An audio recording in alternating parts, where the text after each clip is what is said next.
कई बार आप अपने गाय भैंस को एआई करवाते हैं, कृत्रिम गर्भाधान करवाते हैं, कंसीव होने के लिए इंसेमिनेशन करवाते हैं, आपका पशु कंसीव नहीं करता है, मीन्स गर्भ नहीं ठहरता है। नमस्ते, प्रणाम, मैं हूं संजय सिंह। आप देख रहे हैं मेरा यूट्यूब चैनल डॉक्टर साहब।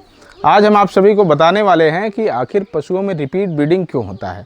रिपीट ब्रीडिंग का मतलब ये है, कई बार आप अपने गाय भैंस को एआई करवाते हैं, कृत्रिम गर्भाधान करवाते हैं, कंसीव होने के लिए इंसेमिनेशन करवाते हैं, आपका पशु कंसीव नहीं करता है, मीन्स गर्भ नहीं ठहरता है।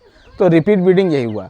आखिर किन वजह से रिपीट ब्रीडिंग होता है पशुओं में, किन वजह से आपकी गाय भैंस कंसीव नहीं करती है, उनमें प्रमुख जो है रीजन हम आपको बताने वाले हैं। रीजन तो बहुत सारे हैं, हम बताएंगे तो कम से कम 15-20 मिनट का वीडियो बहुत लंबा हो जाएगा, लेकिन प्रमुख रीजन आप सभी को बताने वाले हैं। ध्यान से आप सुने, वीडियो बिल्कुल स्किप मत करिएगा, क्योंकि आपके लिए प्रमुख रीजन बहुत इन्फॉर्मेटिव होंगे, इसलिए आप सभी ध्यान से सुने। तो सबसे पहला रीजन होता है पशुओं में कीड़े की दवा, मीन्स डिवार्मिंग। बहुत पशुपालक क्या करते हैं, अपने पशु को डिवार्मिंग कभी नहीं देते हैं, वो जानते भी नहीं कि डिवार्मिंग होता क्या है। डिवार्मिंग का ये मतलब है कि कीड़े की दवा, मीन्स अपने पशु को समय समय पे, जब जब जरूरत है, नियमित तौर पे, मीन्स समय समय पे आप अपने पशु को कीड़े की दवा दें। ये उतना ही जरूरी है जितना जरूरी आप अपने बच्चे को कीड़े की दवा देते हैं। उसी तरह पशुओं में भी कीड़े की दवा बहुत ज़रूरत है। कीड़े की दवा प्रमुख तौर पे जो है, बहुत सारे ब्रांड आते हैं, लेकिन अभी जो सबसे बेहतर चल रहा है उसका नाम है जाइक्लोज। क्लोजेंटल के फॉर्म में आता है, इसलिए आप इसको नियमित तौर पे, नियमित मीन्स प्रत्येक 6 महीना पे बड़े पशुओं में देना है। यदि छोटा पशु है आपका तो उसको आप प्रत्येक 4 महीने पे दे सकते हैं। यदि काफ है, बछिया है, तो उसको आप जैसे ही जन्म देती है 21वें दिन पहला डोज आपको देना है। इसके बाद वो 1.5 महीना पे देना है, इसके बाद 3 महीना पे देना है। इसी तरह आप अपने पशुओं को नियमित तौर पे कीड़े की दवा जरूर दें। तो पहला प्रॉब्लम ये हो गया, कीड़े की दवा देना। कीड़े की दवा न मिलने की वजह से आपका पशु गर्भित नहीं होता है।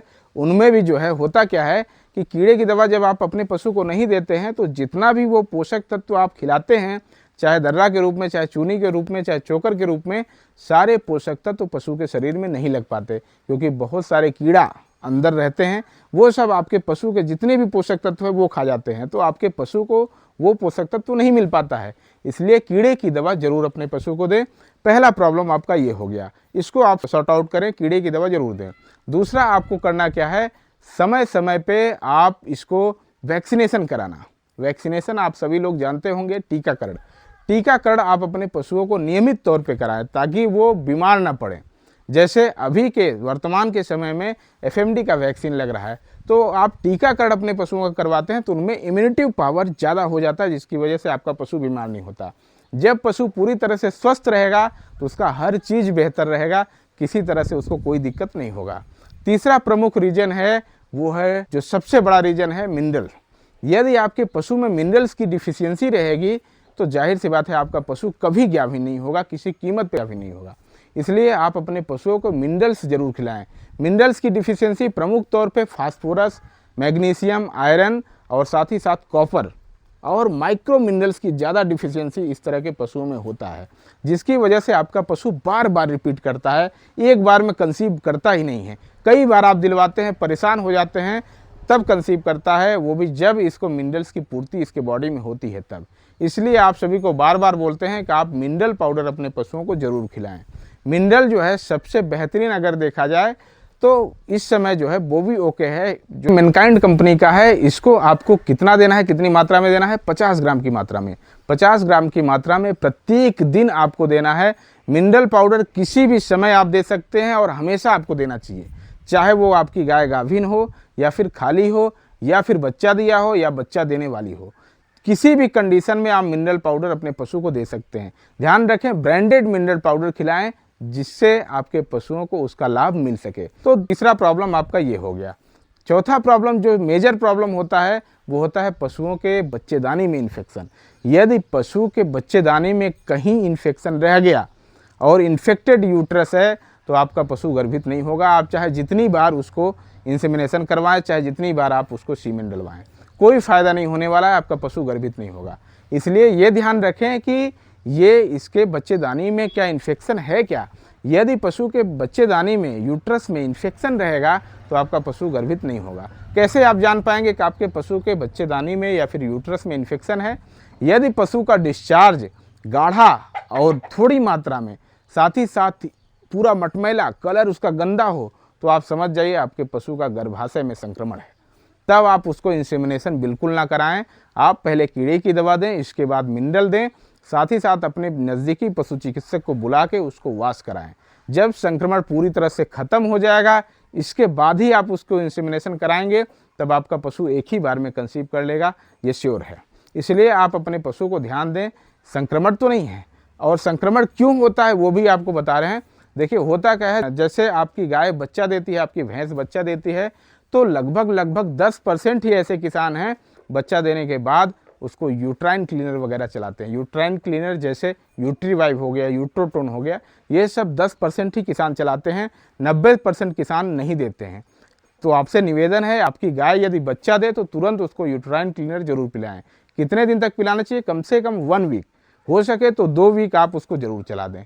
तो बच्चा देने के बाद क्या खिलाना चाहिए, क्या नहीं खिलाना चाहिए, उसका भी वीडियो हमारे चैनल पर उपलब्ध है, आप जाके देख सकते हैं, नीचे डिस्क्रिप्शन में हम उसको लगा दे रहे हैं। तो बच्चा देने के बाद अपने पशु को यूट्राइन क्लीनर जरूर आप पिलाएं, ये सबसे बड़ा बात है और सबसे ज़रूरी चीज़ है। पचवा जो लगभग बहुत कम ही होता है, बहुत कम, नाम मात्र का होता है, जिसका परसेंटेज मात्र 4 है। 5वां वैसे नहीं बताना चाहिए, आपको बता रहे हैं, ये बहुत कम होता है, पशुओं में ना के बराबर होता है, 4% होता है। वो क्या है? हार्मोन्स अनबैलेंस हो जाना। जैसे उदाहरण के तौर पे बता रहे हैं, यदि आपका पशु 21वें दिन हीट पे नहीं आता है तो उसका ऋतु चक्र ठीक नहीं, तो हार्मोन्स की कमी से ही ऐसा होता है, या फिर हार्मोन्स जो है ज़्यादा रिलीज हो जा रहा है, इसकी वजह से होता है। तो हार्मोन्स का मामला मात्र 4% पशुओं में होता है, पूरे पशुओं को मिला के 100% में यदि 100 गाय ऐसी है तो 4 ही गाय में ये मामला होता है। बाकी 64% मामला ये मिनरल्स की डिफिशियंसी से होता है। इसलिए आप मिनरल जरूर चलाएं। हार्मोन्स जो है वो कभी भी बिना पशु चिकित्सक की सलाह से आपको नहीं लगवाना चाहिए किसी कीमत पे, क्योंकि हार्मोन्स का इस्तेमाल यदि आप ज़्यादा करेंगे तो आपके पशु के दूध की गुणवत्ता में भी कमी आएगी, साथ ही साथ आपके पशु में बहुत सारी धीरे धीरे प्रॉब्लम्स आनी शुरू हो जाएंगी। जैसे पशु फिर कभी जो है आप सीमेन करवाएंगे तो फिर कंसीव नहीं करेगी, क्योंकि हार्मोन्स से खिलवाड़ करना मीन्स प्रकृति से खिलवाड़ करना। इसलिए आप हार्मोनल इंजेक्शन ऐसे नहीं लगाएं, अपने पशु चिकित्सक की सलाह से ही ज़रूरत पड़ने पे उसको लगवाएं, बिल्कुल ऐसे आप न दिलवाएं। आपको बता रहे हैं कि मिनरल आपके पशु के लिए बहुत ज़्यादा ज़रूरी है। इसका ग्राफ 64% है, इसकी वजह से ही लगभग सारे पशु 64% पशु जो है वो गर्भित नहीं हो पाते हैं। इसलिए आप समय समय पे क्या, हमेशा अपने पशुओं को मिनरल जरूर दें। यदि आपका पशु चरने वाला है तब भी मिनरल पाउडर अपने पशु को दें। देखिए हरा चारा में मिनरल्स होते हैं, लेकिन सारे मिनरल्स होते हैं, इसकी पुष्टि कहीं नहीं की जा सकती है। इसलिए आप अपने पशुओं को मिनरल पाउडर जरूर दें। जो हमारे चैनल के नीचे डिस्क्रिप्शन में भी लिंक में बहुत सारे मिनरल पाउडर हैं, जो आपको समझ में आए वो भी ओके, उसमें बहुत अच्छा होता है। साथ ही साथ मिनफा गोल्ड भी अच्छा होता है, जो इंटास कंपनी का है। इसको आप घर बैठे हमारे स्टोर के जरिए अपने घर बैठे इसको मंगा सकते हैं। फ्लिपकार्ट के जरिए ये आपको कैश ऑन डिलीवरी में मिल जाएगा। यदि आप हमारे चैनल को अभी देख रहे हैं, नए हैं, तो हमारे चैनल को सब्सक्राइब कर लीजिए, साथ ही साथ लाइक बटन दबाइए। मिलते हैं किसी नेक्स्ट वीडियो में, तब तक के लिए सभी को जय हिंद।